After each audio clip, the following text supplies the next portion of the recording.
RSS supremo Mohan ભાગવતની ગુજરાત મુલાકાતનો બીજો દિવસ છે।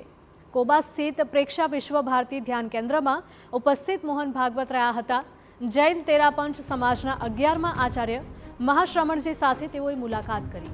બપોરે મણિનગરમાં વર્ષોથી સંઘ સાથે સંકળાયેલા કાર્યકરના ઘરે પહોંચશે ભાગવત। સંઘ કાર્યકર પ્રફુલ્લ સામરિયાના નિવાસસ્થાને જશે મોહન ભાગવત। બપોર બાદ સંઘના કાર્યક્રમમાં પહોંચીને કાર્યકરો સાથે તેઓ મુલાકાત કરશે। સંવાદદાતા રોનક જોડાયા છે વધુ માહિતી સાથે। રોનક, આરએસએસ સુપ્રીમો મોહન ભાગવતને ગુજરાત પ્રવાસનો આજે બીજો દિવસ છે, શું વધારે વિગત?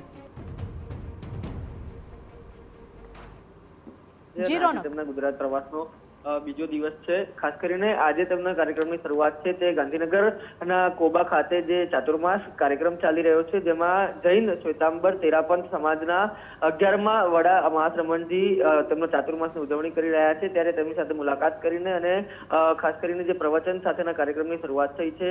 અંદાજિત 2 કલાક સુધી મોહન ભાગવત છે જેઓ અહીંયા રોકાવાના છે અને ત્યારબાદ અહીંથી સીધા તેઓ મણિનગર જશે, જ્યાં મણિનગર વર્ષોથી સંઘ સાથે જે જોડાયેલા કાર્યકર્તા છે પ્રફુલ્લભાઈ સાવરિયા, તેમની સાથે તેઓ ભોજન અને તેમની સાથે મુલાકાત કરશે।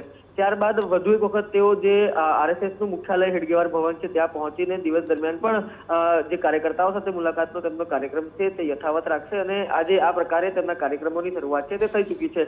આવતીકાલે પણ સવારે આ જ પ્રકારનો કાર્યક્રમ રહેશે અને ત્યારબાદ તેઓ પોતાના પ્રવાસના 3જા દિવસે અમદાવાદમાંથી વિદાય લેશે। એટલે કે આજે તેમનો વિશેષ કાર્યક્રમ છે અમદાવાદ ચતુર્માસ જે કોબા સ્થિત ભારતીય ચાલી રહ્યો છે તેમાં તેઓ હાજરી આપી રહ્યા છે।